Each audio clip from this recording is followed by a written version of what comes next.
Hello बच्चों, कैसे हैं आप सभी। आई होप आप लोग बहुत अच्छे होंगे और आपकी पढ़ाई बहुत अच्छी चल रही होगी। सो प्रीवियस क्लास में हमने लाइट चैप्टर को स्टार्ट किया था। हमने काफ़ी सारे टॉपिक्स को कवर किया था। हमने लाइट की डेफिनेशन देखी थी, हमने यूजेस देखे थे, लाइट के कहाँ कहाँ हम यूजेस देख सकते हैं।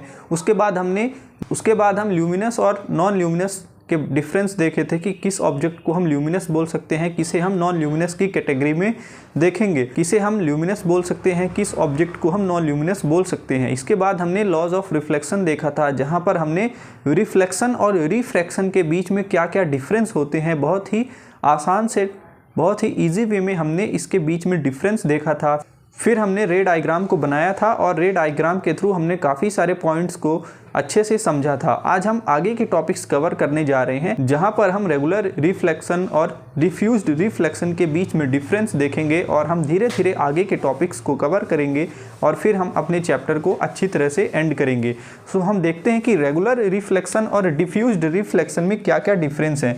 तो रेगुलर रिफ्लेक्शन और डिफ्यूज्ड रिफ्लेक्शन में क्या क्या डिफरेंस है। सो जनरली लाइट दो तरह से बिहेव करती है, या तो रेगुलर रिफ्लेक्शन शो करेगी या फिर डिफ्यूज्ड रिफ्लेक्शन शो करेगी। सो यहाँ पर हम देखते हैं सबसे पहले रेगुलर रिफ्लेक्शन। तो रेगुलर रिफ्लेक्शन में क्या होता है कि reflection from a smooth surface, किसी भी स्मूथ सरफेस से अगर लाइट रिफ्लेक्ट करेगी, जैसे कि एग्जांपल हो गया मिरर। तो मिरर एक स्मूथ सरफेस है, अगर मिरर से कोई भी लाइट रिफ्लेक्ट करेगी तो वहाँ पर क्या बोलेंगे कि ये कैसा रिफ्लेक्शन है, ये एक रेगुलर रिफ्लेक्शन है। ये कैसा रिफ्लेक्शन है, एक रेगुलर रिफ्लेक्शन है। It follows the laws of motion, और यहाँ पर लॉज ऑफ मोशन को फॉलो किया जाता है। तो रेगुलर रिफ्लेक्शन में क्या होता है कि किसी भी स्मूथ सरफेस में लाइट जो है वो वहाँ पर रिफ्लेक्ट करती है और वहाँ पर लाइट रेज जो है वो पैरेलल होती हैं। वहाँ पर लाइट रेज कैसे रहती हैं, the reflected rays are remain parallel to each other. जो भी रिफ्लेक्टेड रेज हैं वो पैरेलल होती हैं, वहाँ पर जो भी रिफ्लेक्टेड रेज हैं वो पैरेलल होती हैं एक दूसरे के। और यहाँ पर क्लियर और शार्प इमेज यहाँ पर फॉर्म होती है। यहाँ पर क्लियर एंड शार्प इमेज यहाँ पर फॉर्म होती है। इसका एग्जांपल हो गया काम वाटर। अगर किसी भी शांत पानी में, अगर कहीं पर आप एक बाल्टी में पानी भर कर रख दीजिए और थोड़ी देर वेट कीजिए, वो पानी एकदम शांत हो जाए, वहाँ पर कोई भी हलचल ना हो, मूवमेंट ना हो, फिर आप अपने आप को उस पानी में देखिए। उसका एक परफेक्ट एग्जाम्पल होगा रेगुलर रिफ्लेक्शन का। रेगुलर रिफ्लेक्शन अगर आप किसी भी मिरर के सामने अपने आप को देखते हैं तो वो भी एक परफेक्ट एग्जाम्पल होगा रेगुलर रिफ्लेक्शन का। तो यहाँ पर आप एक डायग्राम से समझिए कि ये एक स्मूथ सरफेस है। यहाँ पर एक हमने स्मूथ सरफेस बनाया है, जैसे कि एक मिरर भी हम यहाँ पर समझ सकते हैं। और यहाँ पर जो इंसिडेंट रेज हैं और यहाँ पर रिफ्लेक्टेड रेज हैं, ये कैसी रेज हैं, ये इंसिडेंट रेज हैं। यहाँ पर हम इसे इंसिडेंट रेज बोलेंगे, जो यहाँ पर रिफ्लेक्शन, जो यहाँ पर स्ट्राइक कर रही हैं। और ये जो रेज हैं इसे हम बोलेंगे रिफ्लेक्टेड रेज।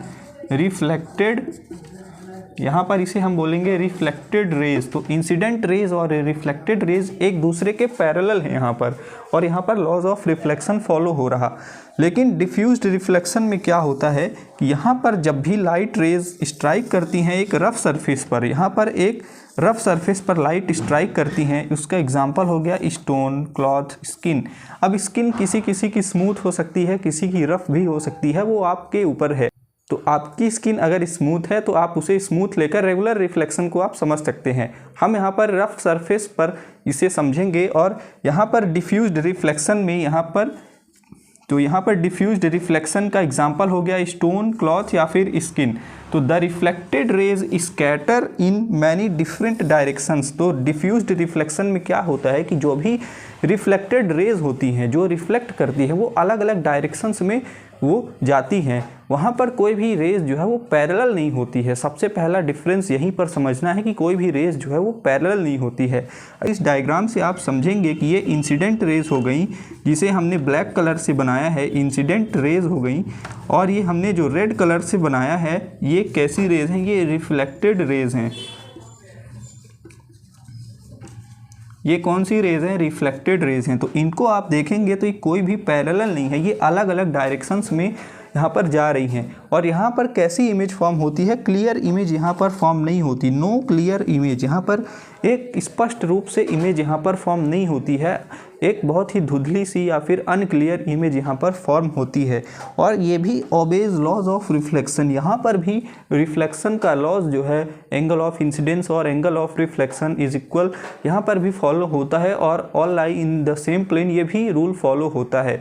तो यहाँ पर ये रिफ्लेक्शन के लॉज फॉलो होते हैं। लेकिन यहाँ पर प्रॉब्लम क्या है कि द नॉर्मल, जो भी नॉर्मल है at each point of impact is different and causing scattering and causes scattering. तो जो भी इम्पैक्ट है यहाँ पर अगर हम पॉइंट ऑफ इम्पैक्ट देखें तो यहाँ पर क्या होगा कि जो नॉर्मल होगा, जो नॉर्मल हम बनाते हैं एक इमेजिनरी लाइन, तो अलग अलग होगी अलग अलग इम्पैक्ट के पॉइंट्स के लिए। तो यहाँ पर क्या होगा कि इमेज एक बहुत ही स्कैटर्ड वे में फॉर्म होगी, इसलिए हमें ऐसा लगता है कि ये लॉज ऑफ रिफ्लेक्शन को फॉलो नहीं करता। लेकिन डिफ्यूज्ड रिफ्लेक्शन भी लॉज ऑफ रिफ्लेक्शन को फॉलो करता है। हालांकि यहाँ पर हमें स्पष्ट रूप से इमेज नहीं फॉर्म होते दिखाई देती, यहाँ पर अनक्लियर और बहुत ही एक स्कैटर्ड वे में इमेज फॉर्म होती है, इसलिए हमें यहाँ पर ऐसा लगता है कि ये लॉज ऑफ रिफ्लेक्शन को ओबे नहीं कर रहा। तो आपने यहाँ पर समझा कि रेगुलर रिफ्लेक्शन और डिफ्यूज्ड रिफ्लेक्शन में क्या क्या डिफरेंसेस हैं। इसके बाद हम देखते हैं कि कैसे प्लेन मिरर में हम इमेज का फॉर्मेशन करते हैं, कैसे प्लेन मिरर में इमेज जो है वो फॉर्म होती है। के बाद हम देखते हैं कि कैसे प्लेन मिरर में इमेज का फॉर्मेशन होता है। Image formation by plane mirror. तो प्लेन मिरर का सिंपल सा मतलब है कि जो नॉर्मल मिरर हम यूज करते हैं अपने आप को देखने के लिए, तो उसको हम प्लेन मिरर बोलते हैं। तो image formation in a plane mirror, तो प्लेन मिरर में कैसे इमेज का फॉर्म होता है। तो इमेज कैसी फॉर्म होती है, हमेशा वर्चुअल, यहाँ पर एक वर्चुअल इमेज फॉर्म होती है। वर्चुअल इमेज का मतलब हुआ कि वो इमेज एक्चुअल में नहीं फॉर्म होती, हमें ऐसा आभास होता है। वर्चुअल इमेज मतलब कि जो हमें महसूस हो कि ये इमेज यहाँ पर फॉर्म हुई है। जैसे कि किसी भी मिरर में आप अपने आप को देखेंगे तो आपको लगेगा कि सामने कोई इमेज फॉर्म हुई है, वो एक वर्चुअल इमेज है, उसका वो रियल में इमेज नहीं है, वो एक वर्चुअल इमेज है जो आपकी दिख रही है। तो यहाँ पर वर्चुअल इमेज फॉर्म होती है, ऑलवेज वर्चुअल इमेज फॉर्म होती है। साथ में इरेक्ट इमेज होती है। इरेक्ट का मतलब हुआ कि सीधा। यहाँ पर अगर आप देखेंगे तो ये हमने यहाँ पर डायग्राम बनाया है, एक ऑब्जेक्ट बनाया है। तो ये ऑब्जेक्ट एकदम वर्चुअल इमेज फॉर्म कर रहा है, और इमेज कैसी है, इरेक्ट इमेज है, यहाँ पर सीधी इमेज है। और साथ में यहाँ पर सेम साइज का इमेज फॉर्म हो रहा है, सेम साइज की इमेज फॉर्म हो रही है। अगर इस ऑब्जेक्ट की इमेज इतनी है तो यहाँ पर भी इस ऑब्जेक्ट की इमेज सेम है, यहाँ पर साइज में कोई भी डिफरेंस नहीं हुआ है। तो वर्चुअल इमेज फॉर्म होती है, इरेक्ट इमेज होती है, और सेम साइज की यहाँ पर इमेज होती है। The distance of the object and image from the mirror is same. तो यहाँ पर एक टर्म हमने यहाँ पर लिखा है, यहाँ पर एक हमने लाइन यहाँ पर लिखी है, इसका मतलब हुआ कि ऑब्जेक्ट की डिस्टेंस मिरर से, इमेज की डिस्टेंस जो है मिरर से।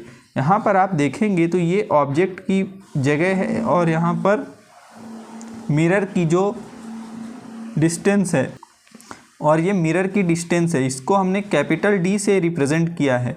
और यहाँ पर मिरर की डिस्टेंस और इमेज की डिस्टेंस, कौन सी इमेज, वर्चुअल इमेज, तो इसको हमने स्मॉल डी से रिप्रेजेंट किया है। तो यहाँ पर हम लिख सकते हैं capital D is equals to small D. Capital D का मतलब हुआ कि the distance of object from the mirror, and small D refers to the distance of mirror from the virtual image. तो यहाँ पर कैपिटल डी और small D same होगा, मतलब the distance of object to the mirror and the distance of mirror to the image is same, दोनों की distance same होगी। इसका आप एग्जांपल से समझिए कि अगर आप जिस मिरर लीजिए और अपने यहाँ पर इतनी डिस्टेंस से आप उसको देखिए, तो यहाँ पर जो डिस्टेंस होगी उतनी ही डिस्टेंस का इमेज वहाँ पर फॉर्म होगा मिरर में। लेकिन अगर आप उसे दूर करेंगे इमेज, अगर आप मिरर को थोड़ा और डिस्टेंस पे दूर करेंगे तो जो इमेज फॉर्म होगी मिरर में वो भी सेम डिस्टेंस की होगी, भी सेम डिस्टेंस पे होगी। उसकी जो डिस्टेंस है यहाँ पर इतनी डिस्टेंस है, तो वही उतनी ही डिस्टेंस उस मिरर में भी आपकी फॉर्म होगी। तो यहाँ पर सिंपल सा मतलब हुआ इसका। और यहाँ पर लेटरल इन्वर्जन होता है। लेटरल इन्वर्जन का मतलब हुआ कि the left side of the object appears as the right side in the image and vice versa. तो वाइसे वर्सा मतलब कि जो लेफ़्ट साइड है इमेज की, अगर हमने यहाँ पर समझा कि अगर हमने ये मिरर, हमारे सामने ये एक मिरर है और हमने यहाँ पर लेटरल इन्वर्जन का मतलब हुआ कि अगर हम रियल लाइफ में हम अगर लेफ़्ट हैंड को रेज़ किए हैं, लेफ़्ट हैंड हम उठाए हैं, तो मिरर में कैसा दिखेगा, हमारा राइट हैंड उठा हुआ दिखेगा। तो लेटरल इन्वर्जन का यही मतलब होता है कि the left side of the object appears as the right side in the image. तो यहाँ पर आप देखिए कि हमने यहाँ पर लेफ़्ट हैंड को यहाँ पर इस तरह लेफ़्ट हैंड ये बनाया है और राइट हैंड ये रहा। तो मिरर में आप देखेंगे कि राइट हैंड आपको चेंज हो जाएगा और इधर दिखेगा, और लेफ़्ट हैंड दूसरे साइड दिखेगा। तो लेफ़्ट राइट हो जाएगा और राइट साइड लेफ़्ट साइड हो जाएगी। मिरर में इमेज फॉर्म होगी तो वो चेंज हो जाएगी, इन्वर्स हो जाएगी। तो यही मतलब हुआ लेटरल इन्वर्जन का। तो प्लेन मिरर में लेटरल इन्वर्जन देखने को मिलता है। वाइस वर्सा का मतलब कि लेफ़्ट का राइट में होना और राइट का लेफ़्ट में होना, मतलब चेंज हो जाना। वाइस वर्सा का मतलब कि लेफ़्ट चीज़ जो है तो राइट में हो जाए या फिर राइट चीज़ जो है तो लेफ़्ट में हो जाए। तो प्लेन मिरर में किस तरह की इमेज फॉर्म होती है, इरेक्ट इमेज होती है, वर्चुअल इमेज होती है और लेटरल इन्वर्स इमेज होती है। तो इस तरह से आपने समझा कि image formation in plane mirror. इसके बाद हम देखते हैं कि रियल इमेज और वर्चुअल इमेज कहाँ कहाँ फॉर्म होती है, किस किस लेंस में रियल इमेज फॉर्म होगी, किस लेंस में वर्चुअल इमेज फॉर्म होगी और उसमें क्या क्या डिफरेंसेस होते हैं। इसके बाद हम देखते हैं कि रियल इमेज और वर्चुअल इमेज में क्या क्या डिफरेंसेस हैं। तो रियल इमेज से हम स्टार्ट करते हैं। तो real image and virtual image के बारे में हम देखते हैं। तो रियल इमेज में क्या होता है कि इन्हें ऑब्टेन किया जाता है यूजिंग कन्वर्जिंग लेंस और अ कनकेव मिरर। तो हम कन्वर्जिंग लेंस का यूज करते हैं या फिर हम कनकेव मिरर का यूज कर सकते हैं और हम रियल इमेज को फॉर्म कर सकते हैं, रियल इमेज बना सकते हैं। कन्वर्जिंग लेंस को हम और क्या बोल सकते हैं, कॉन्वेक्स लेंस भी हम इसे बोल सकते हैं। कॉन्वेक्स लेंस और पॉजिटिव लेंस भी हम इसे बोल सकते हैं। तो कन्वर्जिंग लेंस को हम बोल सकते हैं कॉन्वेक्स लेंस बोल सकते हैं या फिर इसे हम पॉजिटिव लेंस भी हम बोल सकते हैं। और हम इसके थ्रू क्या बना सकते हैं, रियल इमेज बना सकते हैं। तो रियल इमेज पे क्या होता है कि जो लाइट रेज होती हैं, लाइट रेज एक्चुअली मीट। तो लाइट रेज जो हैं वो एक्चुअल में मीट करती हैं, उनका इंटरसेक्शन होता है, वो एक दूसरे को इंटरसेक्ट करती हैं। वहाँ पर कैसा इमेज होता है, इन्वर्टेड इमेज फॉर्म होता है। तो वहाँ पर इन्वर्टेड इमेज फॉर्म होता है रियल इमेज में। और the size of the real image depends upon the placement of the object. और रियल इमेज की जो साइज होगी, जो इमेज की साइज होगी, वो किस पर डिपेंड करती है, ऑब्जेक्ट के पोजीशन पर। अगर ऑब्जेक्ट का पोजीशन डिफरेंट होगा तो इमेज भी डिफरेंट साइज की यहाँ पर बनेगी। अगर ऑब्जेक्ट का पोजीशन दूसरा होगा तो यहाँ पर इमेज भी दूसरे तरह की बनेगी, उसका साइज डिफरेंट होगा। और रियल इमेज का एग्जांपल है प्रोजेक्टर। तो जो प्रोजेक्टर हम देखते हैं स्कूल्स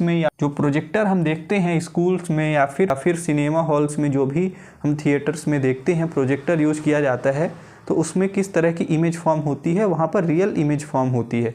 तो इस तरह से आप समझ रहे हैं। इसके बाद हम वर्चुअल इमेज देखते हैं कि वर्चुअल इमेज कैसी इमेज होती है। तो वर्चुअल इमेज एक अपराइट इमेज होती है। अपराइट का मतलब कि एकदम सीधा, यानी जैसे मिरर में फॉर्म होती है, प्लेन मिरर में इमेज हमारे एकदम सीधा इमेज फॉर्म होती है। And achieved where the rays seem to diverse. तो यहाँ पर क्या होता है कि यहाँ पर रेज जो है वो, लाइट रेज जो है वो डाइवर्स करती हैं। जैसा कि आपने प्लेन मिरर में देखा था, हमने पीछे ऐसे ट्रेस करके और यहाँ पर हमने इमेज बनाया था। तो हमने इस तरह से ट्रेस करके इमेज को बनाया था। पीछे हमने जब लाइट रेज को ट्रेस किया था बैकवर्ड डायरेक्शन में, तो फिर वहाँ पर इमेज जो है तो वहाँ पर बनी थी। तो यहाँ पर रेज जो है, लाइट रेज जो है वो डाइवर्ज करती हैं। इसके बाद produced with the help of a convex mirror. तो यहाँ पर हम वर्चुअल इमेज अगर हमें बनाना है तो किस तरह का मिरर यूज करना पड़ेगा, कॉन्वेक्स मिरर यूज करना पड़ेगा। जबकि रियल इमेज में कॉन्केव मिरर का यूज हमें करना पड़ा था और यहाँ पर वर्चुअल इमेज बनाने के लिए हमें कॉन्वेक्स मिरर का यूज करना पड़ेगा। और यहाँ पर can not be obtained on a screen. तो वर्चुअल इमेज को कभी भी स्क्रीन पर हम ऑब्टेन नहीं कर सकते, किसी भी स्क्रीन पर हम इसे प्राप्त नहीं कर सकते।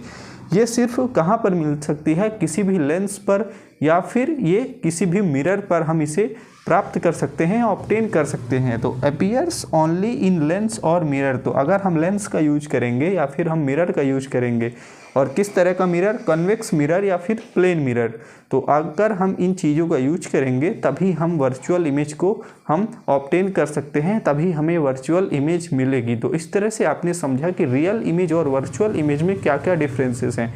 इसके बाद हम एक छोटा सा टॉपिक है मल्टीपल रिफ्लेक्शन, इसके बारे में समझते हैं और फिर हम आगे के टॉपिक्स कवर करते हुए हम चैप्टर को एंड करेंगे।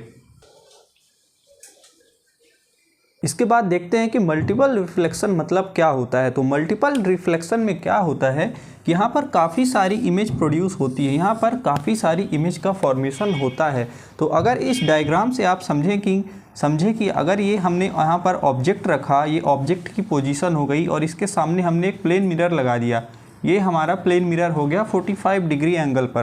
तो इससे जो लाइट रिफ्लेक्ट होगी वो दूसरे मिरर के लिए यहाँ पर फिर से हमने एक मिरर लगा दिया, तो इस पर जो लाइट रिफ्लेक्ट बैक होगी, तो ये जो रिफ्लेक्टेड लाइट होगी ये इस मिरर के, तो ये इस मिरर के लिए किस तरह का काम करेगी, ये ऑब्जेक्ट का काम करेगी और फिर ये इमेज फॉर्मेशन यहाँ पर होगा। तो इस तरह से आप देख रहे हैं कि मल्टीपल रिफ्लेक्शन में क्या होता है कि कई सारे मिरर्स का यूज किया जाता है, जहाँ पर एक लाइट जो है दूसरे मिरर के लिए ऑब्जेक्ट का काम करती है। तो यहाँ पर इस तरह से प्रोसेस चलती है, जहाँ पर जब लाइट रिफ्लेक्ट बैक हो जाती है तो दूसरे प्लेन मिरर के लिए वो ऑब्जेक्ट का काम करने लगती है। तो इस तरह से यहाँ पर मल्टीपल इमेजेस फॉर्म होती हैं। When an object is kept between two parallel plane mirrors, तो अगर दो पैरेलल प्लेन मिरर्स को रख दें तो वहाँ पर मल्टीपल इमेज फॉर्म होगी, तो वहाँ पर मल्टीपल इमेजेस फॉर्म होंगी और यहाँ पर मल्टीपल रिफ्लेक्शन होगा। तो infinite images are formed. Example hair salon mirror. आपने देखा होगा कि बार्बर शॉप में आपने मिरर को देखे होंगे कि काफ़ी सारी इमेजेस वहाँ पर फॉर्म होती हैं, क्योंकि वहाँ पर मल्टीपल रिफ्लेक्शन होता है। और इसका एक परफेक्ट एग्जाम्पल है पेरिस्कोप। तो पेरिस्कोप भी एक परफेक्ट एग्जाम्पल है और ये किस प्रिंसिपल पर वर्क करता है, ये works on the principle of multiple reflection. और इसमें क्या होता है, दो या दो से ज़्यादा मिरर्स का यूज किया जाता है। इट कंसिस्ट्स ऑफ टू और more mirrors used for the reflection. तो पेरिस्कोप का यूज किया जाता है। आपने देखा होगा सबमरीन वगैरह में पेरिस्कोप का यूज किया जाता है, ताकि हम पानी के अंदर रहते हुए हम बाहर की चीज़ों को देख पाएँ। तो यहाँ पर आप बहुत इंपॉर्टेंट रोल है पेरिस्कोप का और मल्टीपल रिफ्लेक्शन पर ये वर्क करता है। किस प्रिंसिपल पर वर्क करेगा पेरिस्कोप, ये मल्टीपल रिफ्लेक्शन के प्रिंसिपल पर वर्क करता है। और इसी तरह हमें अगर टोटल नंबर ऑफ इमेज पता करनी हो किसी भी plane mirror total number of image कितनी फॉर्म करेगा, उसको पता करने के लिए एक फॉर्मूला है, जहाँ पर हम लिखेंगे n = 360/θ - 1। तो यहाँ पर फॉर्मूला है n = 360 डिग्री अपॉन θ - 1। अगर थीटा की वैल्यू यहाँ पर 90 होगी, अगर दो मिरर्स के बीच में 90 डिग्री होगा, तो यहाँ पर थीटा की वैल्यू हम 90 लिखेंगे। थीटा यानी एक एंगल हम बोल सकते हैं। तो यहाँ पर एंगल हम थीटा यहाँ पर लिखेंगे 90 डिग्री और उसको हम यहाँ पर डिवाइड करेंगे तो 4 आएगा और 4 - 1 करेंगे तो 3 आ जाएगा। तो n = 3 यानी total number of images formed by plane mirrors, तो वहाँ पर 3 हो जाएगा। इसी तरह अगर एंगल थीटा की वैल्यू 60 है तो 360/60 हो जाएगा, तो 6 - 1 = 5। तो n की वैल्यू 5 हो जाएगी। तो total number of images formed कहाँ पर, वहाँ पर 5 हो जाएगा। तो इस तरह से आपने समझा कि पेरिस्कोप क्या होता है। इसके बाद हम लास्ट टॉपिक देखते हैं कलाइडोस्कोप, और इस वीडियो को हम फिर यहाँ पर एंड कर देंगे। आगे के टॉपिक्स हम फिर नेक्स्ट वीडियो में और अच्छी तरह से हम कवर करेंगे। एक लास्ट में हम टॉपिक देखते हैं जिसका नाम है कलाइडोस्कोप। तो कलाइडोस्कोप एक बहुत ही प्यारा और एक ऑप्टिकल इंस्ट्रूमेंट है, या फिर हम इसे एक टॉय बोल सकते हैं। ऑप्टिकल इंस्ट्रूमेंट और अ टॉय, तो एक टॉय की तरह हम इसे यूज करते हैं। और इसमें होता क्या है कि हम प्लेन मिरर्स का यूज करते हैं जो कि 60 डिग्री एंगल पर टिल्ट रहते हैं। हम उनको 60 डिग्री एंगल पर टिल्ट करके 3 हम यहाँ पर प्लेन मिरर्स लेते हैं और उन्हें पेस्ट करके एक प्रिज्म सा हम यहाँ पर शेप बनाते हैं। उनको पेस्ट करके उनको चिपका करके एक 60 डिग्री एंगल पर प्रिज्म जैसा शेप बनाते हैं और उसके ऊपर एक हम कार्डबोर्ड का एक ट्यूब फिट कर देते हैं। और फिर दूसरे साइड हम एक ट्रांसपेरेंट शीट लगा देते हैं, प्लास्टिक की एक हम ट्रांसपेरेंट शीट लगा देते हैं और उसके अंदर हम कुछ कलर्ड ग्लास बीड्स रख देते हैं और उसके अंदर हम कुछ कलर्ड ग्लास के पीसेस रख देते हैं या फिर हम बीड्स रख देते हैं, यानी हम कलर्ड मोतियां रख देते हैं, बीड्स रख देते हैं। और ये किस प्रिंसिपल पर वर्क करता है, that uses the principle of multiple reflection. तो यहाँ पर मल्टीपल रिफ्लेक्शन प्रिंसिपल, यहाँ पर किस प्रिंसिपल का यूज किया जाता है, प्रिंसिपल ऑफ मल्टीपल रिफ्लेक्शन। यहाँ पर दो या दो से ज्यादा मिरर्स का यूज किया जाता है और वो जनरली टिल्ट होते हैं 60 डिग्री एंगल पर it to each other inside a tube. तो एक ट्यूब के अंदर वो 60 डिग्री एंगल पर प्लेन मिरर्स जो हैं वो टिल्ट रहते हैं और उनमें क्या होता है कि मल्टीपल रिफ्लेक्शन होता है और जिस वजह से बहुत ही अच्छे अच्छे कलर्ड और स्टनिंग हमें यहाँ पर पैटर्न्स मिलते हैं। It creates stunning symmetrical patterns from coloured glass और बीड्स। तो हमने यहाँ पर कलर्ड ग्लास या फिर बीड्स का यूज करते हैं, मोतियों का यूज करते हैं और यहाँ पर बहुत ही अच्छे और कलर्ड सिमेट्रिकल पैटर्न्स मिलते हैं। यहाँ पर हम कलर्ड ग्लास पीसेस या फिर बीड्स का यूज करते हैं और जब इसे हम रोटेट करेंगे तो the reflections of these objects constantly changes, और जो ऑब्जेक्ट और जो रिफ्लेक्शन होगा वो चेंज होता रहेगा। यहाँ पर जो ऑब्जेक्ट्स हैं जब हम इसे कलाइडोस्कोप को रोटेट करेंगे, इस ट्यूब को रोटेट करेंगे, तो जो रिफ्लेक्शन होगा इस ऑब्जेक्ट से, जो भी रिफ्लेक्शन होगा, जो यहाँ पर रिफ्लेक्शन क्रिएट होगा, तो इसमें क्या होगा, बदलाव होता रहेगा और उस वजह से क्या होगा, मल्टीपल रिफ्लेक्शन होगा और बहुत ही अच्छा सिमेट्रिकल पैटर्न हमें दिखाई देगा, बहुत ही अच्छा यहाँ पर दिखाई देगा पैटर्न। तो invented by Scottish scientist David Brewster in 1817।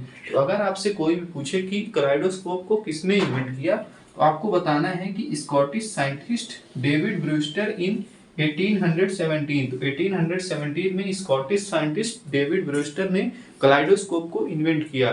तो इस तरह से आपने यहाँ पर देखा कि हमने लाइट चैप्टर से रिलेटेड काफी सारे इंपॉर्टेंट टॉपिक्स को कवर किया, काफी सारे इंपॉर्टेंट टॉपिक्स को हमने इस चैप्टर में कवर किया। अब हम नेक्स्ट वीडियो में हम डिस्पर्जन के बारे में देखेंगे, ह्यूमन आई से रिलेटेड सारे इंपॉर्टेंट पॉइंट्स को देखेंगे, डायग्राम को अच्छी तरह से देखेंगे, विजुअल डिफेक्ट्स और ब्रेल सिस्टम के बारे में भी देखेंगे और इस तरह से अपना चैप्टर फिर हम एंड करेंगे। सो मिलते हैं नेक्स्ट वीडियो में। अगर आप चैनल पर पहली बार आए हैं तो चैनल को सब्सक्राइब कीजिए, अपने दोस्तों के साथ शेयर कीजिए, इस वीडियो को लाइक कीजिए और अगर आपको कोई भी डाउट है, कोई भी क्वेश्चंस है, क्वेरीज है, तो आप कमेंट सेक्शन में जरूर लिखिए, हम उसका जल्द से जल्द रिप्लाई देते हैं। तो इसी तरह आप अपना सपोर्ट बनाए रखिए। मिलते हैं नेक्स्ट वीडियो में, तब तक के लिए थैंक यू।